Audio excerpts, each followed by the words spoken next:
Hello there, and welcome to Talking Nerdy, the show where we take various story arcs and events from current comics and we cover them. I'm your host, Obi-Wan Jabroni. Now, our story today is Star Wars War of the Bounty Hunters, Chapter 4. Now, Chapter 4 consists of 5 issues and continues where we left off. Vader and the Empire have taken Solo by force, as the Rebellion, Crimson Dawn, and the various cartels and underworld elements of the galaxy scramble to either get away from the party or to get to Solo themselves. So, with that, let's start talking nerdy. First up, we have Dr. Aphra number 14. Written by Alyssa Wong, with art by Federico Sabatini, and colors by Rochelle Rosenberg. Part 1. Repeat Offenders. Rogue archaeologist Dr. Aphra and smuggler Sonostaros are working for Dominateg. The job? Infiltrate the most dangerous place in the galaxy, an auction hosted by resurgent crime syndicate Crimson Dawn.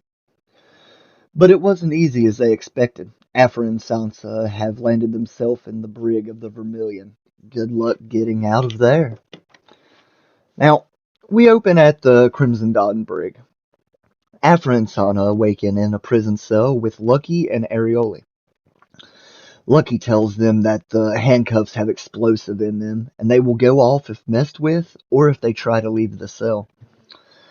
Aphra tells them not with that attitude, and goes over to mess with the door panel. And as she starts to splice the door, Cray approaches and tells her to step back, and then he looks over to Lucky and asks if he has changed his mind yet about his offer. Lucky and Arioli both say no, they are thinking on it, and Cray turns to leave saying, "I want an answer before the night ends." And as he leaves, Aphra tells them that she knows the prison droids, and that she can splice it if she can get close. And she turns to Lucky and says that we need a distraction fast, and she punches him right in the face. He hits the ground, and she says, "You need to scream louder," and starts punching him even more. Cray hears the screams and turns to run to the cell, and opens the door and try to stop Aphra. As soon as the door opens, Aphra jumps to the side, and Lucky and Arioli both attack Cray. Sana yells at the droid, getting its attention, and Aphra jumps onto his back and starts to splice into it. She easily splices it and yells at Cray, who grabs Arioli and uses him as a human shield. Aphra demands that Cray tell them where the necklace is and how to get off the ship quietly. Cray laughs and says she won't shoot Arioli to get to him. She says, "Oh well," and has the droid shoot. Arioli dives to the side just in time as the blast kills Cray. Aphra tells them she has the door codes and the handcuff codes now, and they need to leave. They run down a hall and stop at a door. Aphra splices it and opens it to reveal an armory.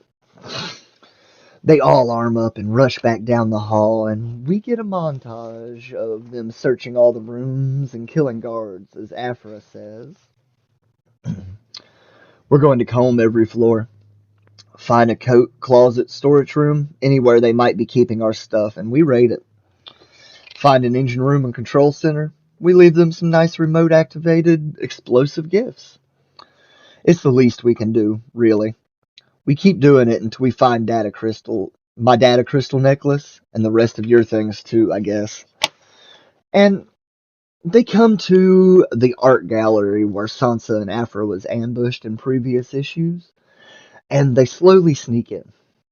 And they hide because they see people in the corner, and they approach and they see that it's Qi'ra and her aide putting the necklace up on display. They leave the room, and Aphra approaches the necklace, and all of a sudden Deathstick drops from the rafters and says, "You ain't going anywhere." And that ends this first issue. Taking us to War of the Bounty Hunters number 4. Written by Charles Soule, with art by Luke Ross, and colors by Niraj Menon. Part 2. Attack at Dawn. After the Carbonite-frozen Han Solo was delivered to Crimson Dawn, their leader Qi'ra fought Darth Vader for ownership of Solo. Now the current owner, Vader, threatens to destroy Solo if Luke Skywalker does not meet with him. Now, we open on the Crimson Dawn ship, the Vermilion, and Leia, Lando, and Chewie are watching as Vader raises his saber to Solo and threatens to kill him if Luke doesn't show up. Leia starts to rush out and attack Vader, but Lando stops her, saying they don't stand a chance against him. Luke cuts in on comms and says Vader won't kill Han. He's after me. And then he calls to Vader, saying that sorry, if you want me, come and get me, Vader. Vader turns and tells his crew to ready his fighter and to load Solo into the Star Destroyer. As the Empire takes Solo off, we see Jabba, Boku, and some of the other Hutts talking. Jabba says the relationship between the Hutts and the Empire is more important than Solo, and he turns to leave. And Boku is pissed, and he turns to the other Hutts and gives a speech. This is an insult. We look like fools in front of the other syndicates. Do you not all see it? Jabba is not the only Hutt that matters, Marlowe. And are you so old, so dried up that you have forgotten that? Jabba's choices about his property are his to make. But when those choices hurt the clans, hurt the reputation of the Hutts, they will affect our ability to do business, to project strength in negotiations. Jabba's decision then becomes our concern. We represent our people, their honor, their power. We are the Hutt Council. This is our role, our responsibility. Maka, Connie, do I not speak the truth? Exactly. Something must be done. This will not stand. And at that point, we switch to outside of the Vermilion. And Boba is posted on a ridge watching as stormtroopers load up Solo's frozen body. And as he lines up to shoot his shot, someone behind him tells him to put his hands behind his head and get on his knees. And Boba turns to see Dengar with a gun pointed at Boba's heart. Boba tells him no, and to get out of the way or he will regret it. When another voice to the side of them says, "Big price on your head, Boba. You must have made a big mistake." You must have made a big mistake. Sorry. Boba turns and sees Valance and says, "Not as big as a mistake as yours." And he activates his jetpack. Dengar and Valance both start to fire at him, and Boba shoots his back missile towards Dengar. It hits and breaks the ice Dengar is standing on, sending him floating off into the ocean. Boba lines up a shot on Dengar and is interrupted by Valance, putting his hand blaster up to his head and saying, "I don't care about the bounty. I'm just here to save Solo." And Boba laughs and points to the Star Destroyer, saying, "You're a little bit too late for that." Now, elsewhere on the planet's surface, Leia, Lando, and Chewie have made it back to the Falcon, and call Luke saying they're going after Han. Luke says he will hold off Vader as long as he can. Now, back with Boba and Valance.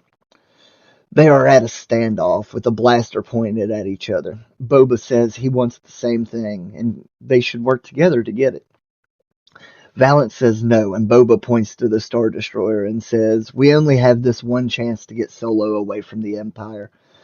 Valance lowers his hand and says, "Fine, just this once." Now, back on the Falcon, Lando tells Lobot to activate his secret weapon, and as he does, the shuttle taking Solo to the Star Destroyer loses all power and starts to drift through space. They fly towards the shuttle and are hit by a seismic charge that knocks them to the side, and Boba's ship, the Slave One, flies by them. And as the slave flies at the shuttle, an army of Hutt ships show up, and we see Boku in the lead, saying, "Now the Empire will know to never insult the Hutts." And that ends this issue. Leading us to Darth Vader number 16. Written by Greg Pak, with art by Raphael and Cinco, and colors by Jason Keith. Part 3, Target Skywalker. After testing the loyalty of his servant, Ochi, Darth Vader boarded the Crimson Dawn ship, the Vermilion, to claim Han Solo. To draw out Luke Skywalker, Vader threatens to destroy Solo if he does not face him. Now, we open in space above Qi'ra. Vader is calling out to Luke, saying, "Luke, my son, you yearn for a father, but you will not find him in me. So you cling to your friends, as if you want to disappear in their company, as if you could snuff out the force within you. It still fills you with so much fear, but none of us can escape who we are. So if you refuse my offer, you will end up lost, more lost than you can ever imagine. So you will come to me now, and if you do not, I will cut your friend in half." And Luke is flying around above, avoiding the Black Sun and other underworld-controlled ships when Vader's fighter appears behind him and starts to fire. Luke dodges and tries to lead Vader to open space when he is hit in his engines and falls to the planet's surface. Now, at this point, we switch to on the Crimson Dawn ship, the Vermilion. Ochi is keeping an eye on Administrator Moore and overhears her call in droids to attack Vader. He yells traitor and charges at her. She says no, she is serving the Emperor, not Vader.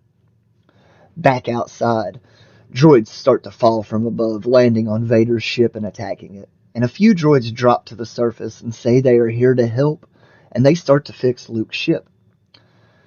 They quickly fix it and tell him to leave. Now, back on the ship, Ochi and Administrator Moore are still fighting, and she says Vader wants the boy because he is scared that the Emperor will replace him with him. And she drives a knife into Ochi's shoulder and kicks him to the ground. Back to above the planet, the Hutts move in on the Emperor and Vader, Empire, and Vader has got rid of the droids and is back on Luke's tail, and he calls out to Luke again, saying, he calls back out to Luke again, saying, "My son, I sense your anguish. You still cannot bear the thought of losing your friends. Good. Now you're ready to learn what real fear is." And that ends this issue.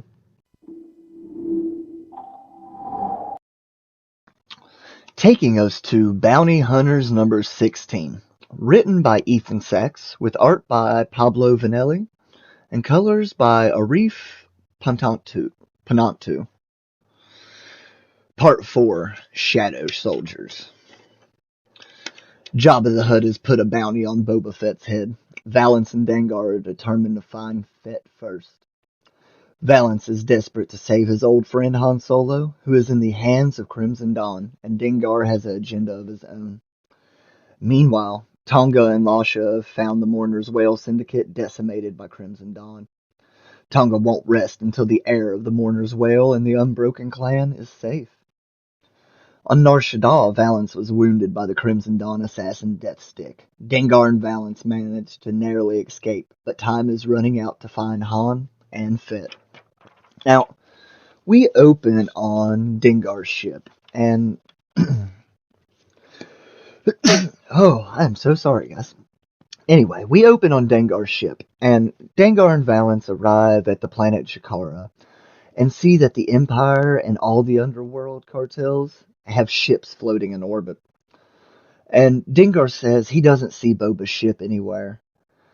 And Valance tells him not to worry, he will be here.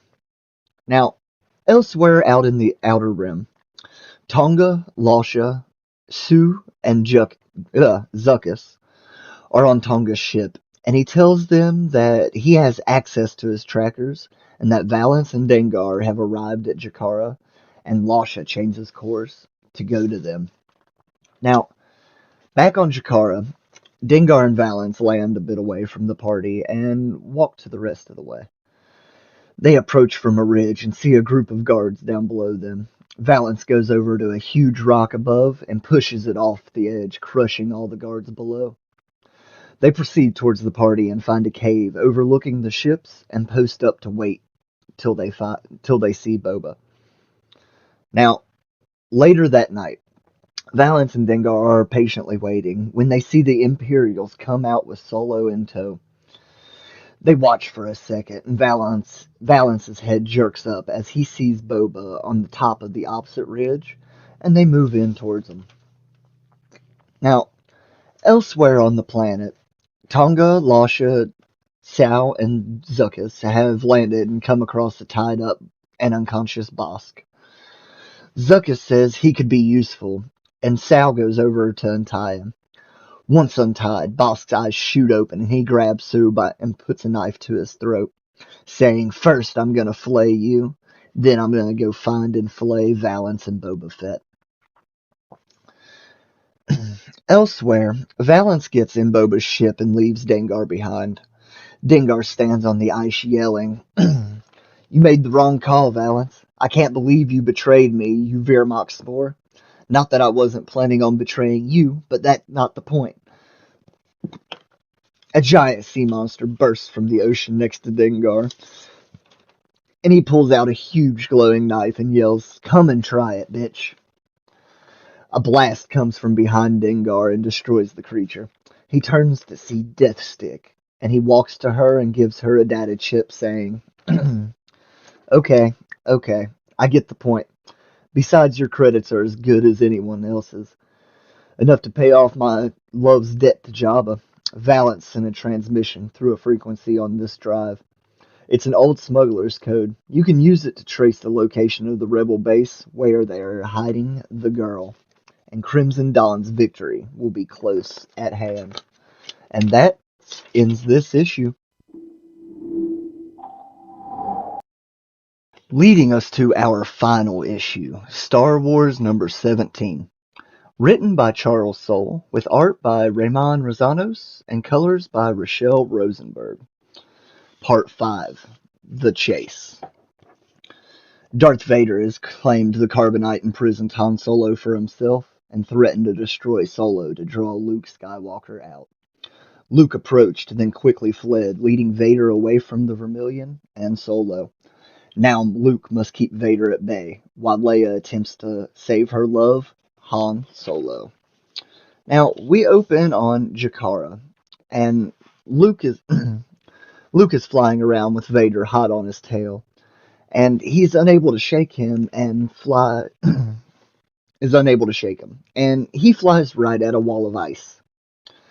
He cuts it at the last minute, barely avoiding the wall, and Vader isn't as lucky, and cuts it late, clipping his wing on the ice and crashing down.